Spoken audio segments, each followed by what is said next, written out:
الحمد لله وكفى وسلام على عباده الذين اصطفى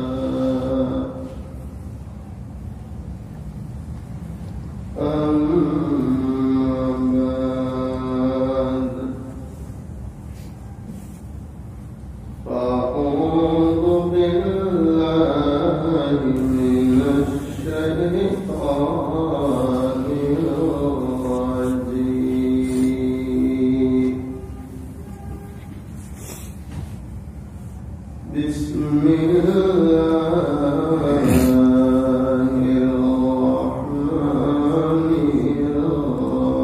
الرحيم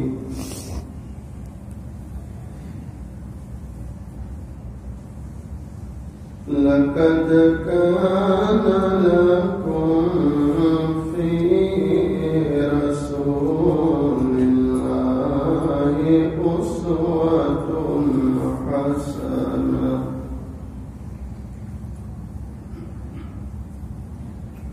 وقال الله تبارك وتعالى في مقام آخر إنا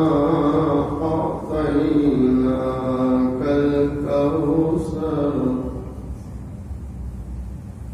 فصل لربك وانحر إن شانئك هو الأبتر صدق الله مولانا العظيم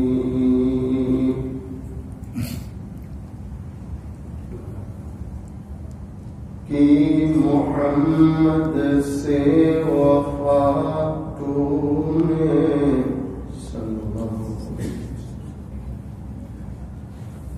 کہ محمد سے وفا تو نے تو ہم تیرے ہیں کہ محمد سے وفا تو نے تو ہم تیرے ہیں یہ زمین کیا چیز ہے لوح و قلم بھی تیرے ہیں محمد کی اطاعت دین کی شرط اول ہے محمد کی اطاعت دین کی شرط اول ہے گر اسی میں ہو خامی تو دین نامکمل ہے ایک مرتبہ محبت کے ساتھ درود شریف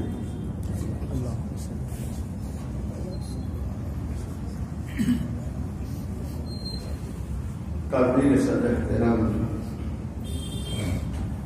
معزز علماء بزرگوں عزیز نوجوانوں حق تعالی شانہ کا بڑا احسان اور کرم ہے آج 6 نومبر عیسوی 2020 ہم یہاں سورت شہر سگرام پورہ اعلیٰ کا بڑی مسجد میں جمعہ کی نسبت سے جمع ہے اللہ تعالیٰ سے دعا کریں اللہ تعالیٰ ہم سب کے جمع ہونے کو قبول فرمائے اپنی رضا نصیب فرمائے پروردگار عالم نے قرآن کریم میں ایک بہت چھوٹی سی سورت نازل فرمائی اِنَّا أَعْطَيْنَاكَ الْكَوْثَرَ فصل لربك وانحر ان شانئك هو الابتر۔ اس سورہ شریفہ میں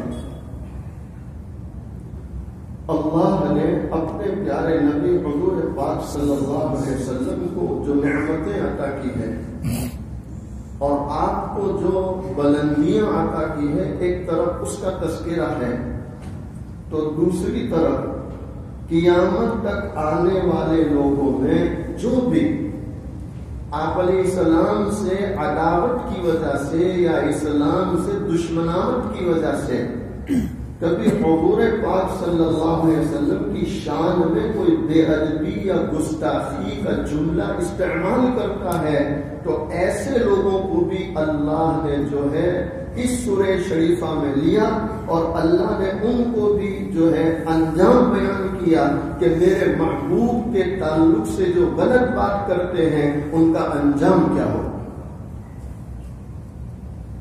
اس وقت جو دنیا کے حالات ہیں، ہمارے حضرت شیخ طریقت حضرت مولانا محمد قمر الزمان الہ آبادی دامت برکاتہ علیہ فرماتے ہیں کہ حضور پاک صلی اللہ علیہ وسلم کی شان میں بے ادبی کرنے والا یوں سمجھے کہ بلند پہاڑ پر اپنے ناخنوں سے خرچنے کی کوشش کرے یا بلند پہاڑ پر کوئی مچھر بیٹھے جائے اور وہ مچھر یہ کوشش کرے کہ پہاڑ کو ختم کر دوں، تو یہ ہو سکتا ہے؟ کوئی مچھر پہاڑ پہ بیٹھ جائے اور وہ کوشش کرے پہاڑ کی بلندیاں ختم کر دوں۔ ہمارے حضرت فرماتے ہیں قیامت تک جتنے بھی آس ابن وائل جیسے لوگ پیدا ہوتے رہیں گے، یہ سارے یوں سمجھو کہ اس دنیا کے مچھر ہے، معمولی سی چیزیں ہیں، جو حضور پاک صلی اللہ علیہ وسلم کا مقام جو پہاڑ کی طرف بلند ہے، اپنی جگہ سے نہ ہٹنے والی بلندیاں، یہ چھوٹے چھوٹے مچھر ایک ساتھ سارے بھی مل جائے تب بھی اس پہاڑ کی بلندی کو کوئی نقصان پہنچا سکتے؟ بولو۔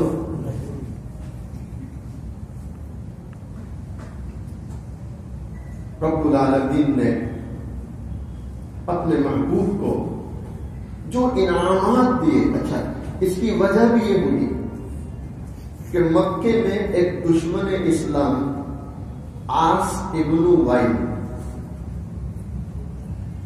بعضوں نے کہا کعب ابن اشرف، لیکن زیادہ مشہور ہے آس ابن وائل، اس نے آپ علیہ السلام کی شان میں بے ادبی کی اور اپنی نجی مجلسوں میں اس نے یہ باتیں شروع کی کہ کیا نبی علیہ السلام کی فکر کرتے ہو، کیا محمد صلی اللہ علیہ وسلم کی فکر کرتے ہو، ان کی تو کوئی نرینہ اولاد ہی نہیں، ان کا تو کوئی بیٹا ہی نہیں، جو تھے جیسے حضرت ابراہیم یا حضرت قاسم یا طیب وغیرہ، یہ سب تو دنیا سے انتقال کر گئے، تو اب ان کی تو کوئی نرینہ اولاد ہی نہیں، تو یہ تو گویا ابتر ہے، مقطوع نسل ہے کہ اب ان کی نسل دنیا میں چلنے والی نہیں، جب تک یہ ہے، جب یہ دنیا سے جائیں گے تو ان کا نام بھی ختم، ان کا دین بھی ختم ہو جائے گا۔ یہ تذکرہ کر رہا تھا کون؟ بولو، آس ابن وائل، جو دشمن اسلام تھا اور جس کے رنگ میں حضور پاک صلی اللہ علیہ وسلم کی عداوت۔ جب یہ باتیں ادھر نجی مجلسوں میں شروع ہوئی، پروردگار عالم کو اتنا غصہ آیا کہ رب العالمین نے پہلی آیت میں اپنے محبوب کو تسلی دی کہ اے محبوب دو عالم صلی اللہ علیہ وسلم، ان دشمنوں کی باتوں کا اثر لینے کی ضرورت نہیں ہے، اس لیے کہ ہم نے آپ کو کوثر دے رکھی ہے، انا اعطیناک الکوثر۔ امام بخاری رحمۃ اللہ علیہ نے ابن عباس رضی اللہ تعالیٰ عنہ کی روایت کا سہارا لیتے ہوئے اپنی کتاب میں لکھا کہ کوثر میں دنیا آخرت کی تمام بھلائیاں شامل ہیں، دنیا اور آخرت کی بولو تمام بھلائیاں۔ حضرت سعید بن جبیر رضی اللہ تعالیٰ عنہ جو عبداللہ بن عباس کے شاگرد ہیں، ان سے کسی نے کہا کہ بھئی کوثر کے معنی تو نہر کوثر جو جنت میں موجود ہے. آپ نے فرمایا کہ اللہ نے محبوب دو عالم صلی اللہ علیہ وسلم کو دنیا آخرت کی جو بھلائیاں تھیں ان بھلائیوں میں جنت کی یہ نہر کوثر بھی شامل ہے.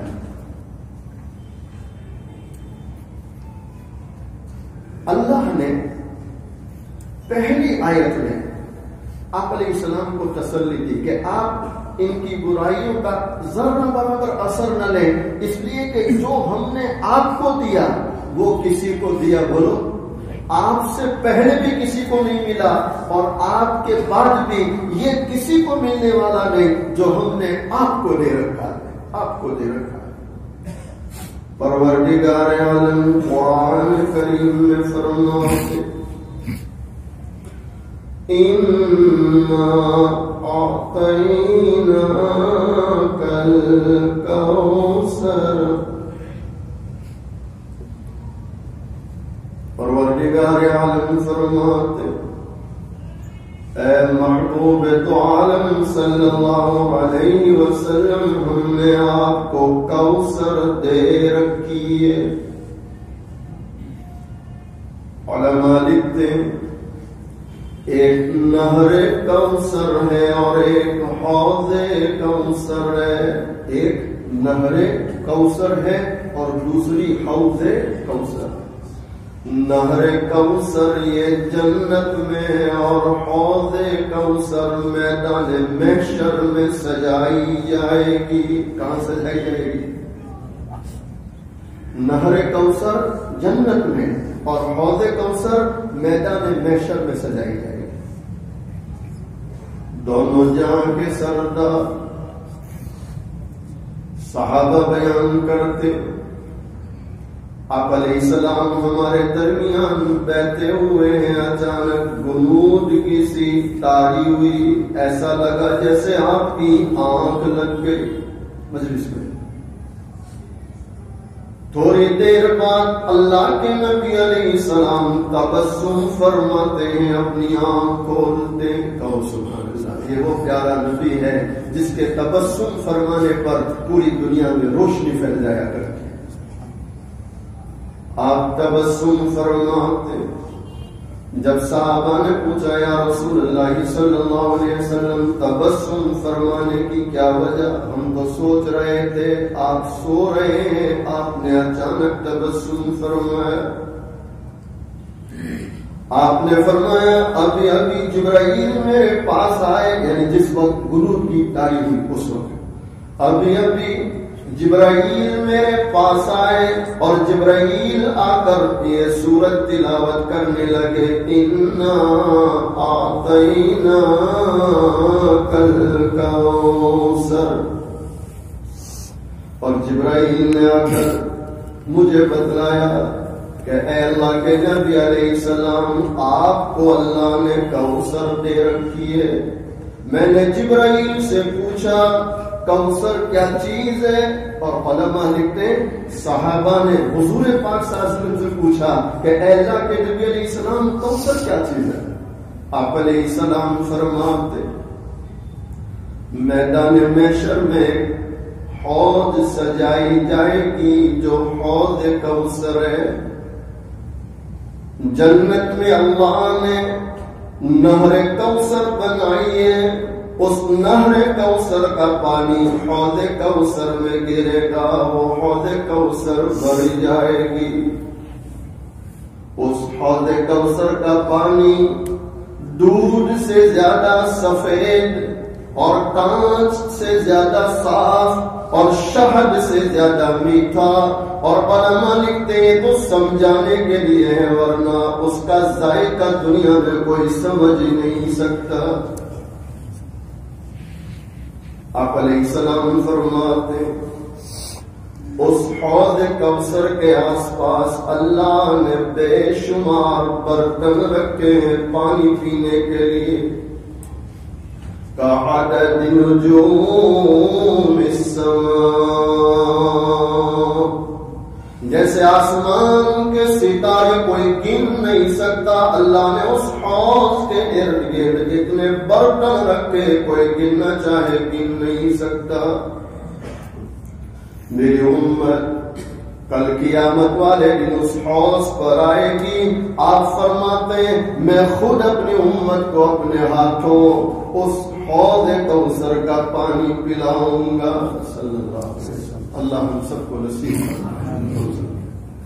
آپ علیہ السلام فرماتے ہیں اور مسلمانوں سنو، دل کے کانوں سے سنو، اللہ کا محبوب فرما رہا ہے اسی دوران میں کچھ لوگوں کو دیکھوں گا وہ حوض کی طرف آتے ہوں گے اور میں سوچوں گا انہیں پانی پلاؤں، لیکن فرشتے مجھے روک دیں گے. انہیں پانی پلانا نہیں، انہیں دور ہٹاؤ، انہیں دور بگاؤ.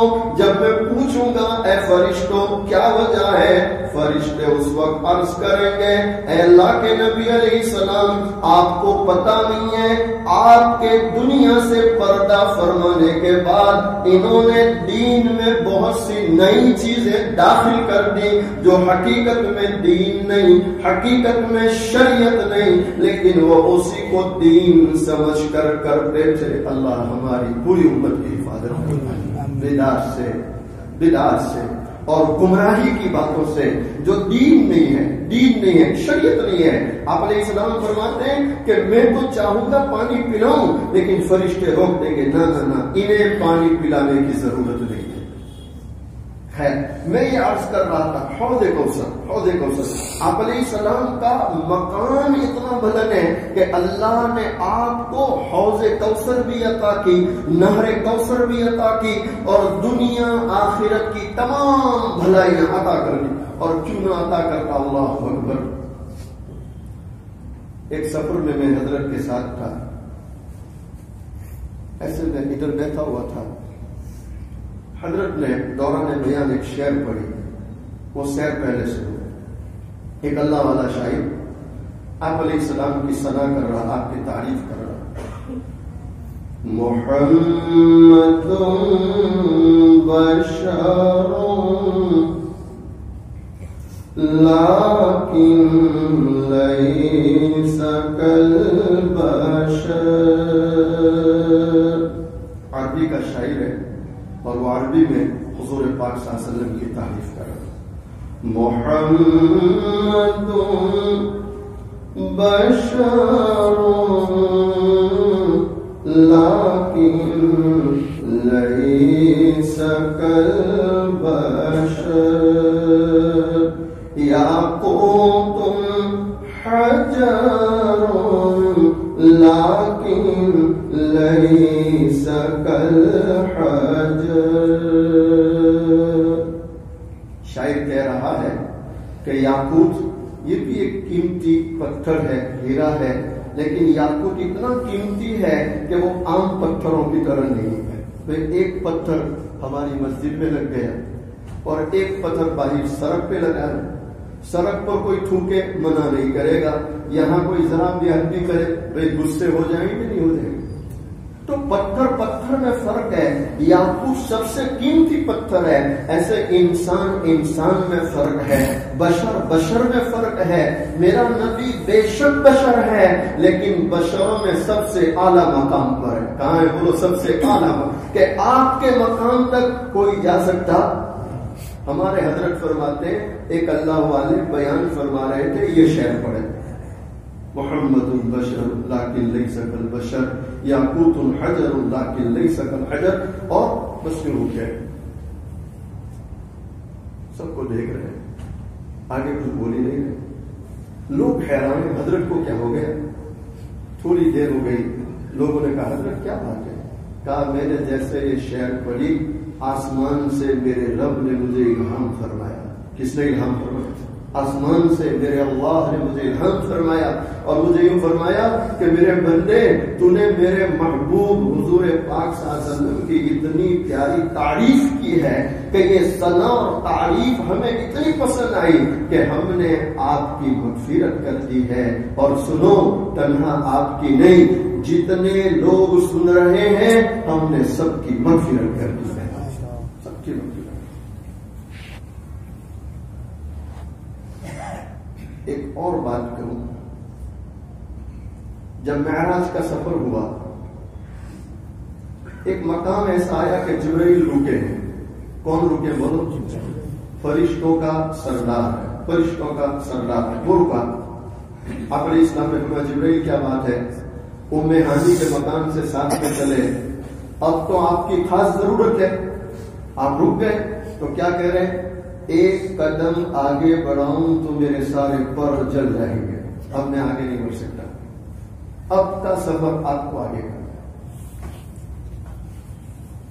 دنا فتدلى فكان قاب قوسين او ادنى. یہ قرآن کہتا ہے کہ ہم نے محبوب کو بالکل ہمارے قریب کر لیا، یعنی اتنا قریب کر لیا کہ اللہ یعنی بلانے والا اور جس کو بلایا وہ دو آمنے سامنے ہو گئے اور آپس میں باتیں کر رہے ہیں. یہاں جبرائیل کا بھی دخل نہیں ہے.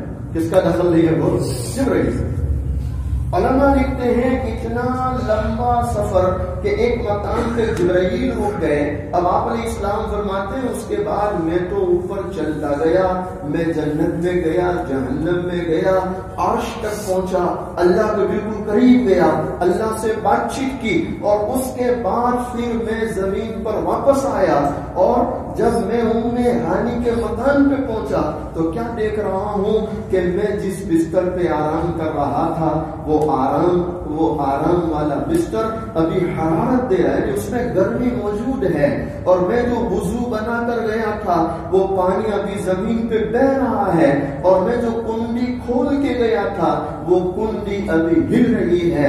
علماء نے لکھا اس کی وجہ یہ ہے کہ جب آپ علیہ السلام کائنات سے نکلے یعنی دنیا سے نکلے تو گویا دنیا سے جان نکل گئی، روح نکل گئی تو دنیا مردہ ہو گئی. اس لیے کہ آپ کائنات کی جان ہے، آپ نہیں تو کائنات مردہ، تو جان نکل گئی، کائنات مردہ ہے. بستر اپنی جگہ رک گیا، کنڈی اپنی جگہ رک گئی، پانی اپنی جگہ رک گیا. جب آپ علیہ السلام پورا سفر کر کے واپس آئے تو گویا کائنات میں جان واپس آ گئی. اور جیسے جان واپس آئی بستر نے حرارت دینا شروع کر دیا، پانی نے بہنا شروع کر دیا اور کنڈی نے ہلنا شروع کر دیا. یہ ہے محبوب دو عالم صلی اللہ علیہ وسلم کا مقام. میرے بھائیوں، جس نبی کو اللہ نے اس شان سے بنایا ہو، دنیا کے دو چار مچھر آپ کی شان پر کوئی دھبا لگانا چاہے، آپ کی شان کو کوئی فرق پڑتا بولو؟ اچھا ایک اور بات کہوں، آپ علیہ السلام کے زمانے میں ایسے واقعات ہوئے جو آج فرانس میں ہوا. یہ واقعات آپ علیہ السلام کے زمانے میں بھی ہوئے، لیکن کسی صحابی رضی اللہ تعالیٰ عنہ نے اس کو آگے نہیں نکالا، یعنی اس کو آگے فارورڈ نہیں کیا، اس کو آگے کسی اور کے پاس شیئر نہیں کیا. جو بات جہاں ہوئی صحابہ نے اس کو وہیں دفن کر دیا، یہ سوچ کر کہ محبوب اللہ کا ہے، بدلہ لینے والا ہم سے زیادہ کون ہے؟ اللہ. اس لیے آپ تاریخ کا مطالعہ کریں، تاریخ کا مطالعہ کریں. آپ علیہ السلام کی برائی میں بہت سے اشعار اس زمانے میں پڑھے گئے لیکن وہ ہم تک نہیں پہنچے. کیوں؟ صحابہ نے اس کو پہنچایا ہی نہیں. صحابہ سمجھتے تھے یہ گندے لوگوں کی گندی باتیں، اس کو کیوں منہ لگائیں. میرے بھائیوں، آج حالات یہ ہے کہ کچھ گندے لوگ ماحول گندا کرنے کے لیے، مسلمانوں کے جذبات کو ابھارنے کے لیے کبھی جھوٹی چیزیں بھی سوشل میڈیا پر، فیس بک پر ڈال لیتے ہیں. تو ہم مسلمانوں کا فریضہ اور وظیفہ یہ ہے کہ ہمارے موبائل پر یا ہمارے فیس بک پر وہ آئے اس کو وہیں ڈیلیٹ مار دو. اپنے پڑوسی کو بھی وہ بتلانے کی ضرورت، ارے بولو، اپنے پڑوسی کو بھی مت بتلاؤ. کیوں؟ اس لیے کہ ایسی چیزیں اگر ہم فارورڈ کر رہے ہیں، دوسروں تک بھیج رہے ہیں، تو گویا گندگی کرنے والے نے گندگی کی، وہ تو ہٹ گیا. ہم اہل ایمان ہو کر گندگی کو دنیا میں پھیلا رہے ہیں. آج بہت زیادہ اس سے بچنے کی ضرورت ہے، احتیاط کی ضرورت ہے کہ کسی بھی طرح کی کوئی بھی گندگی آپ کے موبائل پر آئے وہی ڈیلیٹ مارو، بھائی اس کو آگے فارورڈ کرنے کی کوئی ضرورت بولو.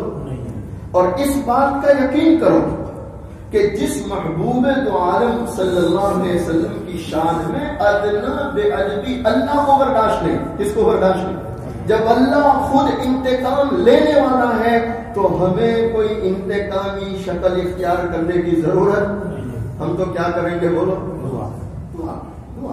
اللہ تعالیٰ کو عاص ابن وائل پر اتنا غصہ آیا کہ اللہ تعالیٰ نے محبوب دو عالم صلی اللہ علیہ وسلم کو ایک تو تسلی دے دی کہ ہم نے آپ کو کوثر دی، یعنی ساری دنیا کی بھلائیاں، دنیا آخرت کی تمام خیر ہم نے آپ کو دے دی. یہ اتنا بڑا انعام ہے کہ اب اس کا شکریہ ہونا چاہیے. اور شکریہ کس سے کرو گے؟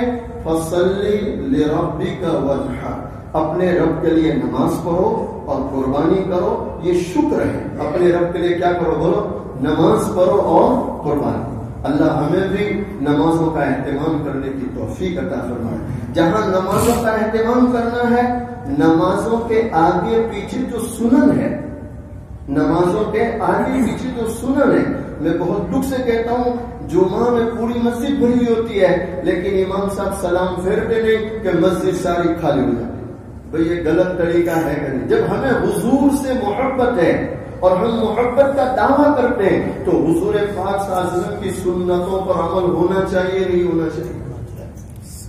آپ نماز سے پہلے کی سنن بھی پڑھیں، بعد والی سنن بھی پڑھیں. میں نے بہت سے ساتھیوں کو دیکھا عصر میں جلدی آ جاتے ہیں، کبھی عشاء میں جلدی آ جاتے ہیں، دیوار پکڑ کے پیر پھیلا کے بیٹھے رہتے ہیں، تسبیح پڑھتے رہتے ہیں یا باتیں کرتے ہیں، لیکن عشاء کی 4 سنتیں غیر موقعہ نہیں پڑھتے، عصر کی 4 سنتیں غیر موقعہ نہیں پڑھتے. یہ بہت غلط ہے میرے بھائیوں. غیر موقعہ کا مطلب یہ ہے کہ آپ علیہ السلام نے کبھی کبھار چھوڑا، ہمیشہ نہیں چھوڑا.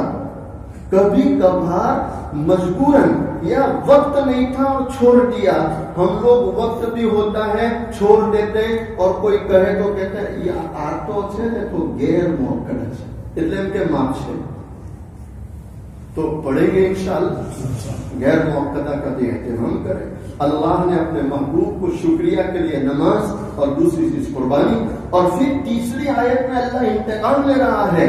ان شانیک هو الابتر. اے نبی تو ابتر نہیں، یہ تیرا دشمن ابتر ہے کہ جب یہ دنیا سے مڑے گا اس کا کوئی نام لینے والا نہیں رہے گا، اس کی اولاد کا کوئی پتہ نہیں چلے گا.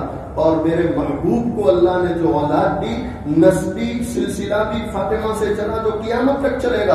اور روحانی اولاد کا آپ دیکھ رہے ماشاءاللہ کل قیامت کے میدان میں سب سے زیادہ روحانی اولاد کس نبی کی ہوگی بولو؟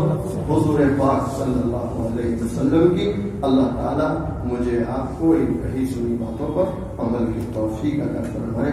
کیا فائدہ فکر بے شکم سے ہوگا، کیا فائدہ فکر بے شکم سے ہوگا. ہم کیا ہے جو ہم سے کوئی کام ہوگا، جو کچھ ہوا تیرے کرم سے، جو کچھ ہوگا تیرے کرم سے ہوگا، یعنی اللہ کے کرم سے ہوگا. وآخر دعوانا ان الحمد للہ رب العالمین.